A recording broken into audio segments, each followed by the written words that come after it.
প্রকৃতির যে অপরূপ সৌন্দর্য তা কখনো বলে কয়ে প্রকাশ করা সম্ভব নয়। আর এরকম অপরূপ প্রাকৃতিক সৌন্দর্য উপভোগের জন্য প্রতিদিনই লক্ষ লক্ষ মানুষ ছুটে আসেন বাংলাদেশের একমাত্র এবং পর্যটন নগরী, বিশ্বের সবচেয়ে বড় সমুদ্র সৈকত কক্সবাজারে। যতবারই এই সাগর পাড়ে যাই না কেন, কোনো বাড়ি কিন্তু বোরিং লাগে না। সকালের সূর্যোদয় থেকে শুরু করে বিকেলের সূর্যাস্ত সবই যেন কেটে যায় শুধুমাত্র সাগরকে কেন্দ্র করেই। হ্যালো এভরিওয়ান, আমি ধ্রুব, আর এই মুহূর্তে আমি রয়েছি বিশ্বের সবচেয়ে বড় সমুদ্র সৈকত কক্সবাজারে। মনের ক্লান্তি দূর, সমুদ্রের বিশালতা, সকালের সূর্যোদয় থেকে শুরু করে সূর্যাস্ত, এবং তার সাথে যদি পাওয়া যায় এইরকম ডাবল রংধনু, তাহলে সবকিছু একসাথে মিলে সোনায় সোহাগা। শুধুমাত্র যে সাগরের সৌন্দর্য উপভোগ তা কিন্তু নয়, বাংলাদেশের রাস্তায় চলাচল করা লাক্সারিয়াস সেগমেন্টে যেসব বাসগুলো রয়েছে, মূলত লাক্সারিয়াস সেগমেন্ট প্রমোটের উদ্দেশ্যে এসেছিলাম এবার কক্সবাজারে। আমি গত রাতে ঢাকার আরামবাগ থেকে পর্যটন নগরী কক্সবাজারের উদ্দেশ্যে এসেছিলাম রবি এক্সপ্রেসের এক ইউনিট নন স্পয়লার হুন্দাই বাসে। আর এ যাত্রায় পর্যটন নগরী কক্সবাজার থেকে রওনা হচ্ছে দেশের ব্যস্ততম শহর ঢাকার উদ্দেশ্যে। আর এবারের ট্রাভেল পার্টনার হিসেবে থাকছে দেশে আসা সর্বশেষ সিভিউ হুন্দাইয়ের এক ইউনিট বাস, যে বাসগুলো মূলত জেদ্দা এক্সপ্রেসের বহরে চলাচল করছে। তবে চলুন আর দেরি না করে শুরু করা যাক আজকের ভ্রমণ কাহিনী।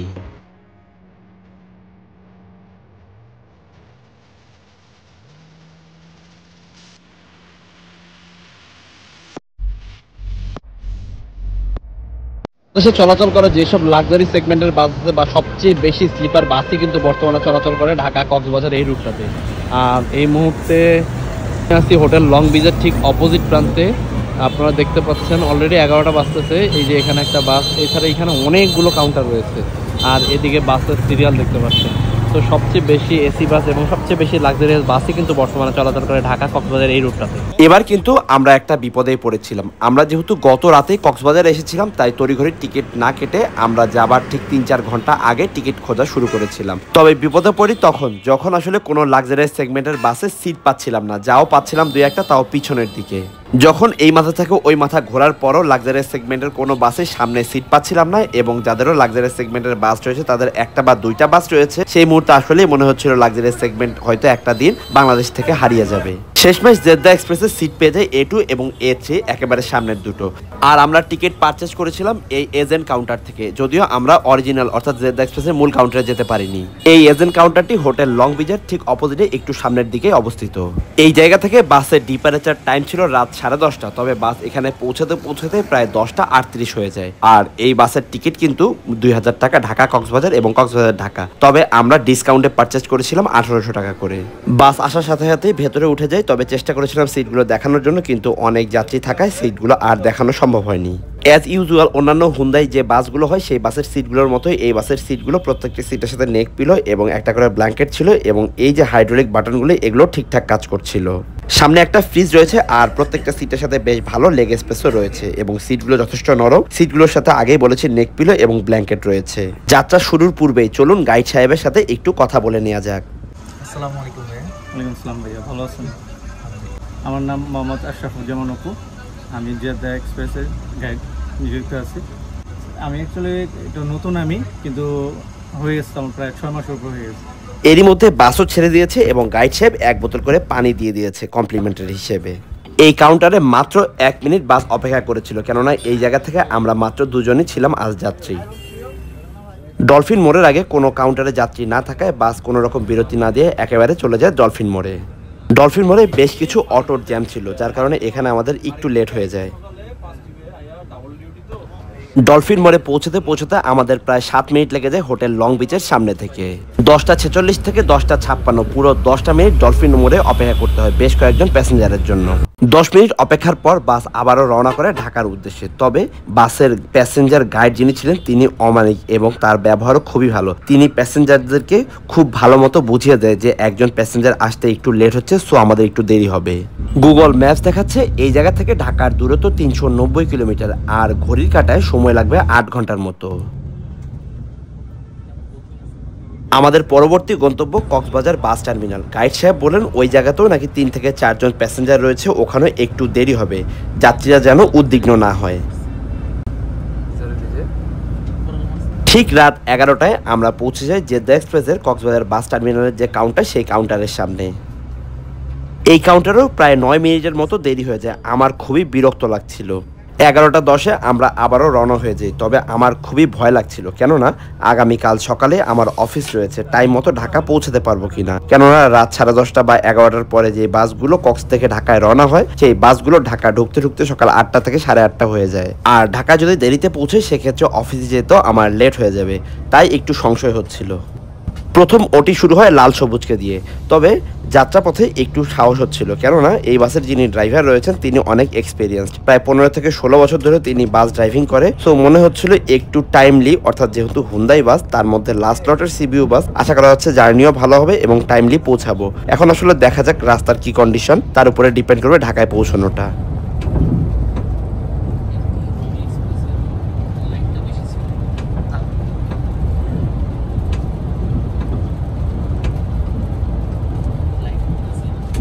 ইতিমধ্যে ঘড়ির কাঁটা রাত 11:30 হয়ে গিয়েছে, আর এই সাইডে রাস্তাও বেশ খালি, যার কারণে বাসের গতি মোটামুটি 80+ হয়ে গিয়েছে। চলুন পরিচিত হই ওয়ার্ল্ড রিনাউন্ড পেট্রোনাস ইউরেনিয়ার সাথে। আপনার গাড়ি সর্বোচ্চ সুরক্ষা ও শক্তিশালী পারফরমেন্সের জন্য বেছে নিন পেট্রোনাস ইউরেনিয়াকে। এটি স্ট্রং টেক টেকনোলজিতে তৈরি, যা রাখে ইঞ্জিনকে শক্তিশালী, নির্ভরযোগ্য ও দীর্ঘস্থায়ী। পেট্রোনাস ইউরেনিয়ার যাবতীয় ইনফরমেশনগুলোর জন্য ভিজিট করুন এবং ফলো করুন তাদের Facebook page.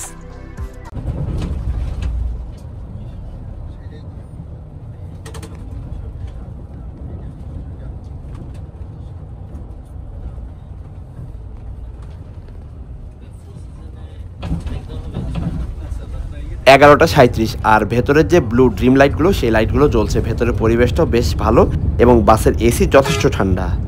Hyundai, Scania, Volvo, man এই বাসগুলো কিন্তু বাংলাদেশের লাক্সারিয়াস সেগমেন্টের বাস বলা চলে। আর এই বাসগুলোতে আপনি যখন ভ্রমণ করবেন আপনার শরীরের ক্লান্তি একেবারে থাকবে না বললেই চলে। তবে বর্তমানে অনেক কোম্পানি স্লিপার বাস দিয়ে যাত্রী সেবা দিচ্ছে। ওই বাসগুলোর মধ্যে আমার যতটুকু ধারণা যে হাইগারের যে স্লিপার বা RM2 চেসিসের উপরে যেসব স্লিপারগুলো নির্মাণ করা হয়, এই বাসগুলোতে হয়তো একটু বেশি কমফোর্ট পাওয়া যায়। তবে বাংলাদেশের রাস্তায় কিন্তু সবচেয়ে বেশি অশোক লেল্যান্ডের স্লিপার বাসই দেখা যায়। তবে এই বাসগুলোর ড্রাইভার যদি একটু সাবধানতার সহিত গাড়ি চালায় সেক্ষেত্রে ঝাঁকি হয়তো একটু কম লাগে ভেতরের দিকে। তবে লাক্সারিয়াস সেগমেন্টের যেসব বাসগুলো রয়েছে, এই বাসগুলোতে যদি আপনারা জার্নি করেন সেক্ষেত্রে একেবারেই ক্লান্তিও থাকবে না এবং খুব আরামে একটা ঘুম দিয়ে ভ্রমণ করতে পারবেন। বাম পাশে কোনো একটা হোটেল ছিল, যদিও হোটেলের নাম দেখতে পাইনি বা বুঝতেও পারছি না। তবে এই জায়গা থেকে একজন প্যাসেঞ্জার ছিল আজ আমাদের বাসের।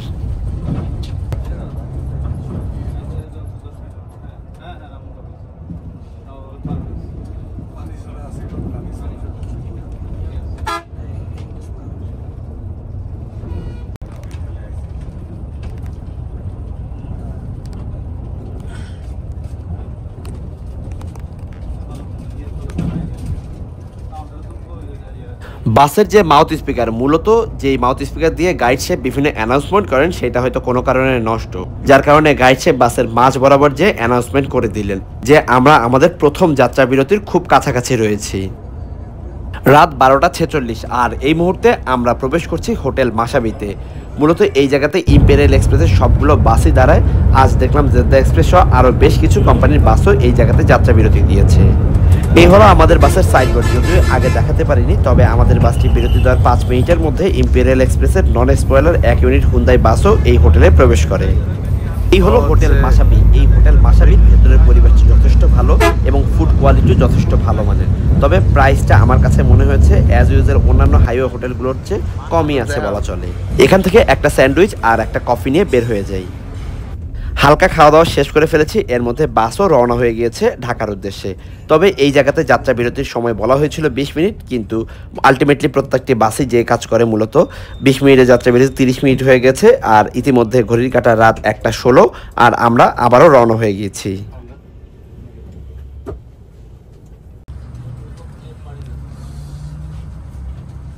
ঘড়ির কাঁটা রাত 1:28 আর এরই মধ্যে এশিয়া এয়ারকনের 1 ইউনিট সুইট ক্লাসের বাস আমাদের সামনে পড়ে যায়, যাকে আমরা খুব সহজে ওভারটেক করে এগিয়ে যাই সামনের দিকে।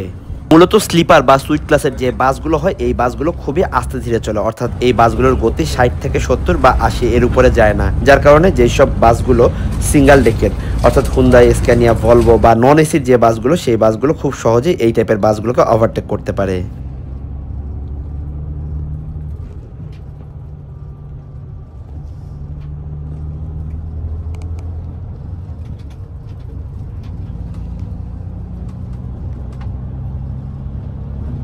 সেন্ট মার্টিন ট্রাভেলসের 1 ইউনিট স্লিপার আবারও আমাদের সামনে পড়ে যায়। তবে অপোজিট প্রান্ত থেকে গাড়ি আসছিল, যার কারণে আমাদের ওই বাসটিকে ওভারটেক করতে একটু সময় লেগে যায়।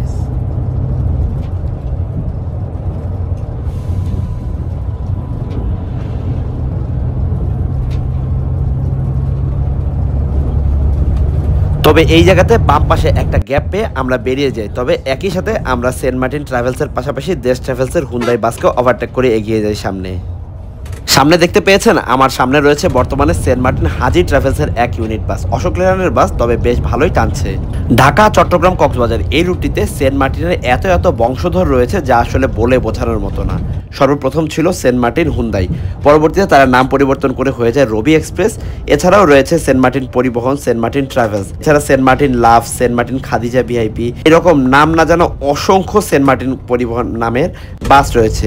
মূলত কোম্পানি মানে যেসব কোম্পানিগুলো সেন্ট মার্টিন নাম লাগায় তারা মনে করে যে সেন্ট মার্টিনের নাম বা ট্যাগটা থাকলে হয়তো ব্যবসা ভালো হবে বা যাত্রী বেশি আসবে, যার কারণে গাড়ির নাম যাই হোক না কেন তারা সামনে শুধু সেন্ট মার্টিন লাগিয়ে দেয়। তবে এই রকম প্রতারণার ফাঁদ থেকে আপনারা বাঁচতে হলে অবশ্যই অরিজিনাল যে সেন্ট মার্টিন সেটি খুঁজে বের করে তারপরে টিকিট সংগ্রহ করুন।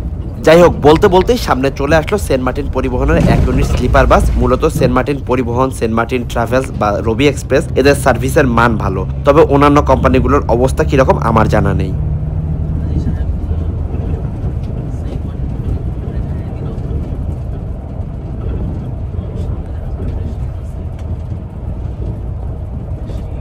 আমার সামনে বর্তমানে যে বাসটি রয়েছে এই বাসটি কিন্তু সোহাগ প্রেস্টিজের বাস, আর এটি স্ক্যানে K410 মডেলের একটি ডাবল ডেকার বাস।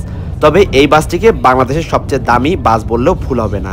আমার যতটুকু ধারণা এই বাসটি প্রায় বাংলাদেশি টাকায় প্রায় 3.25 কোটি টাকার মতো মূল্য পড়েছিল সেই মুহূর্তে।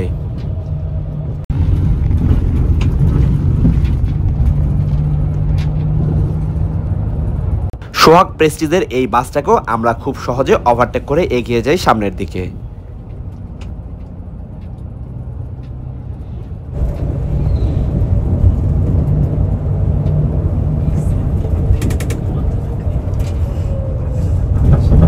এখন ঘড়ির কাঁটা রাত 2টা, আর এই মুহূর্তে আমরা পটিয়া অতিক্রম করছি।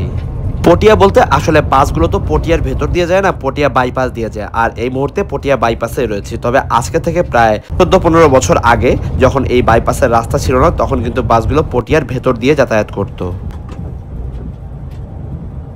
10 মিনিট পরে অর্থাৎ এখন 2টা 10 বাজে কিন্তু ঝিরিঝিরি বৃষ্টি শুরু হয়েছে। তবে এইদিকে হয়তো অনেক আগে থেকেই বৃষ্টি শুরু হয়েছে, কেননা রাস্তাঘাট বেশ ভালোই ভেজা দেখা যাচ্ছে।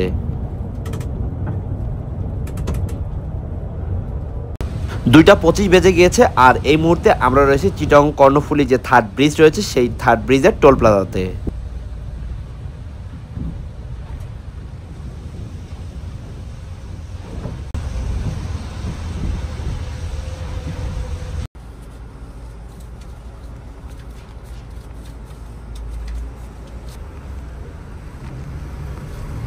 থার্ড ব্রিজ অতিক্রম করার পরেই দেখি হাতের বাম পাশে অনেকগুলো কোম্পানির বাস রয়েছে, এর মধ্যে sleeper, non AC, suite class সব রকম বাসই রয়েছে। মূলত এই জায়গাতে পুলিশের একটা চেকপোস্ট রয়েছে। এর আগেও আমি যখন ঢাকা কক্সবাজার বা কক্সবাজার থেকে ঢাকা ভ্রমণ করেছি তখন এই জায়গাতে আমার বাসও বেশ কয়েকবার দাঁড় করানো হয়েছিল এবং বাসের চেকিং হয়েছিল।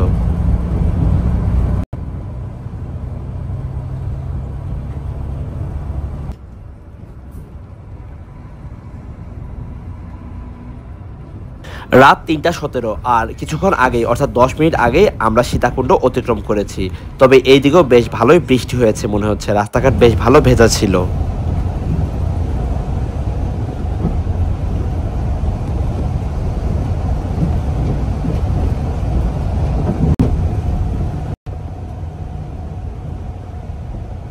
ভোর প্রায় 3টা 57 অর্থাৎ ভোর 4টা বেজে গিয়েছে, আর এই মুহূর্তে আমরা ফেনী অতিক্রম করছি।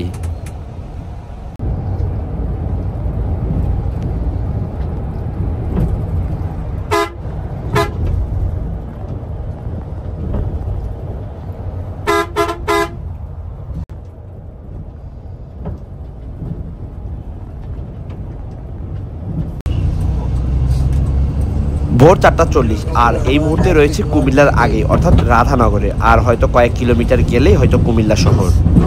সত্যি কথা বলতে আমি বাসের একেবারে সামনের সিটে বসেও ঘুমিয়ে গিয়েছিলাম। এত পরিমাণ আলো, আওয়াজ এবং গাইড সাহেব বা ড্রাইভার সাহেব গল্প করছিলেন, তারপরে আমি ঘুমিয়েছি। তাহলে আপনাকে বুঝে নিতে হবে এই টাইপের লাক্সারিয়াস সেগমেন্টের বাসগুলো কতটুকু আরামদায়ক হয়ে থাকে। আবারও ঘুমিয়ে গিয়েছিলাম, তবে চোখ খুলে দেখি কুমিল্লা ক্যান্টনমেন্টে পৌঁছে গেছি আর ঘড়িতে সময় ভোর 5:22। এই জায়গাতে 3জন প্যাসেঞ্জার নামার কথা, যার কারণেই হয়তো বাস স্লো করেছে। তবে মজার বিষয় হলো, আপনারা খেয়াল করেছেন কিনা আমি জানি না, অ্যারাবিয়ান এক্সপ্রেসের এক ইউনিট স্লিপার বাস কিন্তু এই জায়গাতে স্লো করেছিল, যদিও তার প্যাসেঞ্জার নামার কথা ছিল না। তবে পোকের কোনো যাত্রী তোলা যায় কিনা সে আসলে এই ভোরবেলাও এই কাজই করার চেষ্টা করছিল। সামনে এশিয়া লাইনের ফার্স্ট ট্রিপের গাড়ি হয়তোবা যে গাড়িটি ঢাকার উদ্দেশ্যে যাচ্ছিল। তবে যেই কথাটা বলা অবশ্যই প্রয়োজন সেটি হলো, রাতের বেলা যেসব গাড়িগুলো চলাচল করে এই গাড়িগুলো মাঝ রাস্তা থেকে এরকম পোক তোলাটা একেবারেই উচিত না, কেননা মানুষের ছদ্মবেশে ডাকাত বা খারাপ লোকজনও উঠতে পারে। সেক্ষেত্রে বাসের ভেতরে যেসব যাত্রী রয়েছে তাদের বড় ধরনের দুর্ঘটনা ঘটতে পারে। এক্ষেত্রে অবশ্যই বাসের গাইড সাহেব, বাসের যে হেল্পার বা বাসের ড্রাইভার থাকবে তাদের সচেতন থাকা উচিত, এবং এই রকম হঠাৎ করে রাত্রের যে গাড়িগুলো সেগুলোতে পোক না তোলাটাই ভালো।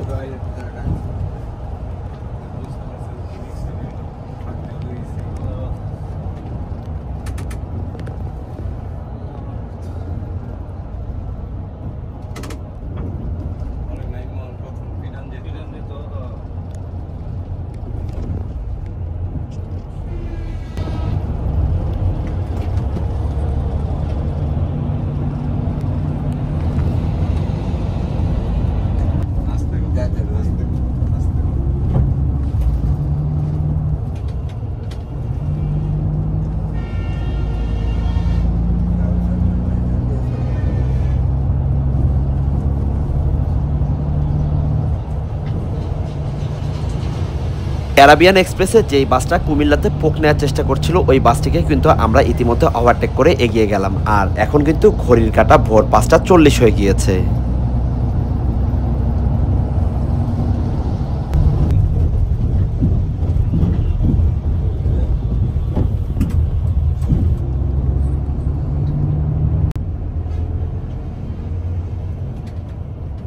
ভোরবেলা রাস্তা খালি, যার কারণে বাস কিন্তু বেশ ভালো গতিতেই ছুটছে। আর যে ট্রাকের চাপগুলো ছিল সেগুলো অনেক আগে আমরা পার করে চলে এসেছি। মূলত এখন যে বাসগুলো লং রুটে সেই বাসগুলোই চলছে।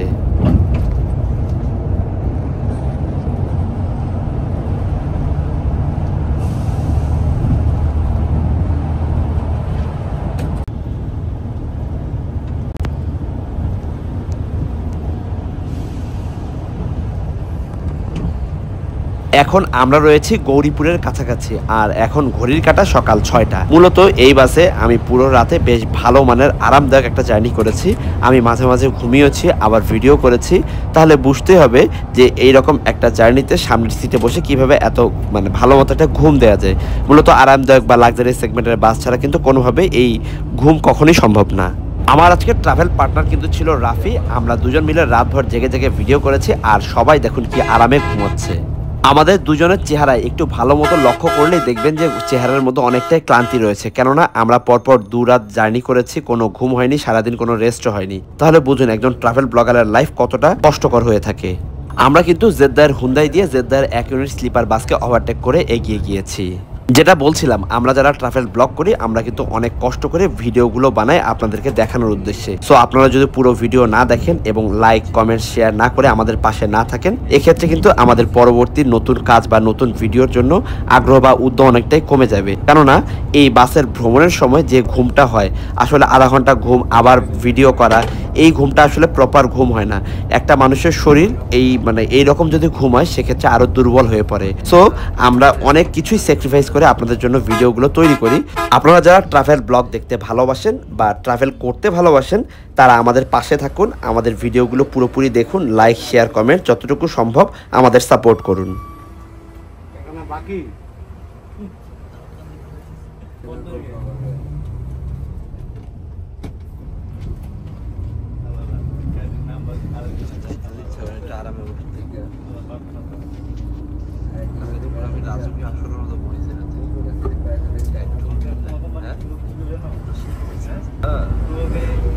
আমার গাড়ি নিকো ওইসে মাঝে মাঝে আমি আর বেঙ্গল পরিবহনের 1 ইউনিট বাস কিন্তু আমার সামনে রয়েছে। যদিও বেঙ্গল পরিবহনের সর্বপ্রথম রুট ছিল চাপাই থেকে রাজশাহী হয়ে চট্টগ্রাম কক্সবাজার পর্যন্ত, কিন্তু পরবর্তীতে তারা তাদের উদ্বোধনী রুটটি বন্ধ করে দেয়। তারা বর্তমানে যাত্রী সেবা দিচ্ছে ঢাকা থেকে চট্টগ্রাম কক্সবাজার, ঢাকা থেকে সুনামগঞ্জ, ঢাকা থেকে সিলেট এই রুটগুলোতে।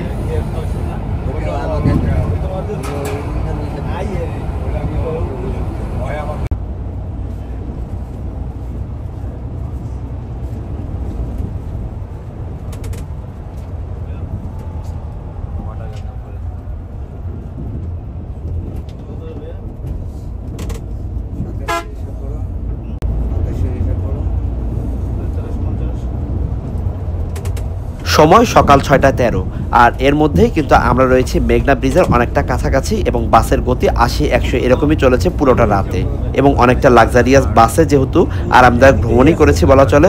তবে লাক্সারিয়াস বাস বা যেসব নন এসি বাসগুলো রয়েছে ওই বাসগুলোতেই মূলত 11টার পরে রওনা হলেও টাইম মতো অর্থাৎ 7:30-7:30 মধ্যে নামা যায়। কিন্তু স্লিপার বাসে আপনি যদি পরদিন সকালে অফিস করতে চান বা কোনো আর্জেন্ট কাজ থাকে, ভুলেও রাত 10টা-11টার বাসের টিকিট কাটবেন না। আপনি চেষ্টা করুন 8টা থেকে 9টার বাসের টিকিট কাটার জন্য। সেক্ষেত্রে হয়তো আপনি 6টা বা 7টার মধ্যে পৌঁছাতে পারবেন। কমার্শিয়াল ভেহিকেলের ওনারদের জন্য চলে এলো দারুণ খবর। পেট্রোনাস ইউরেনিয়া এখন দিচ্ছে দুর্দান্ত অফার। 2টি 11 লিটারের পেইল অথবা 16 বা 18 লিটারের পেইল, এমনকি 5 লিটারের কার্টুন কিনলেও পেয়ে যাচ্ছেন 2 লিটার সয়াবিন তেল একেবারে ফ্রি। ইঞ্জিনের শক্তি ও সুরক্ষা দেবে পেট্রোনাস ইউরেনিয়া, আর পরিবারের জন্য থাকছে বাড়তি আনন্দের উপহার। পেট্রোনাসের প্রোডাক্টগুলোতে রয়েছে স্ট্রং টেক টেকনোলজি। এতে করে গাড়ি থাকবে সুস্থ সবল আর বাড়ি থাকবে হাসি খুশি।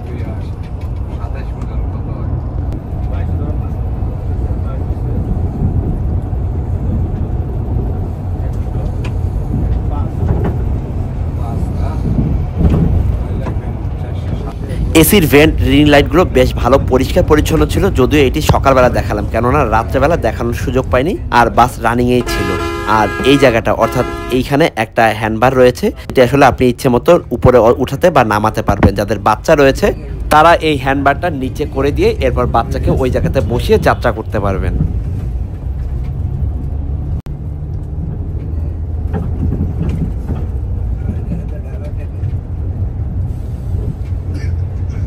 সময় সকাল 6:45, আর আমরা এরই মধ্যে কিন্তু সাইনবোর্ডও অতিক্রম করে ফেলেছি।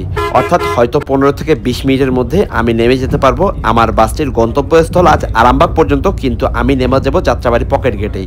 মূলত ওই জায়গা থেকে নেমে বাসা চলে যাবো, এরপর ফ্রেশ হয়ে অফিসে যাব। আজকের শেষ ওভারটেক ছিল এই এভারগ্রিন এবং এসপি গোল্ডেন লাইনের 2 ইউনিট স্লিপার বাস। মূলত এসপি গোল্ডেন লাইনও কিন্তু এখন ঢাকা থেকে চট্টগ্রাম কক্সবাজার রুটে যাত্রী সেবা দিচ্ছে স্লিপার বাস দিয়ে, আর এভারগ্রিন রাজশাহী চাপাই থেকে চট্টগ্রাম কক্সবাজার এবং ঢাকা থেকেও চট্টগ্রাম কক্সবাজার যাত্রী সেবা দিচ্ছে।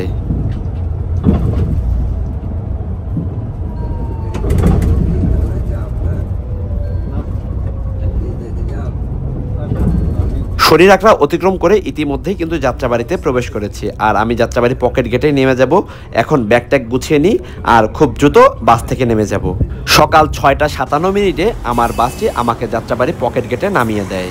কক্সবাজার টার্মিনাল থেকে রাত 11:10 ছেড়ে সকাল 7টায় আমাকে যাত্রাবাড়ি পকেট গেটে নামিয়ে দিয়েছে। অর্থাৎ মাত্র 8 ঘন্টায় অনেকটা আরামদায়ক একটা ভ্রমণ উপভোগ করেছে জেদ্দা এক্সপ্রেসের এই হুন্দাই বাসের সাথে। আজ আর কোনো কথা বাড়াচ্ছি না, আজকের ভিডিওটি এখানেই শেষ করছি। আবারও দেখা হচ্ছে নতুন কোনো ইনফরমেশন অথবা ট্রাভেল ব্লগ ভিডিও নিয়ে। ততক্ষণ পর্যন্ত সবাই ভালো থাকবেন, সুস্থ থাকবেন। শুভ বিদায়।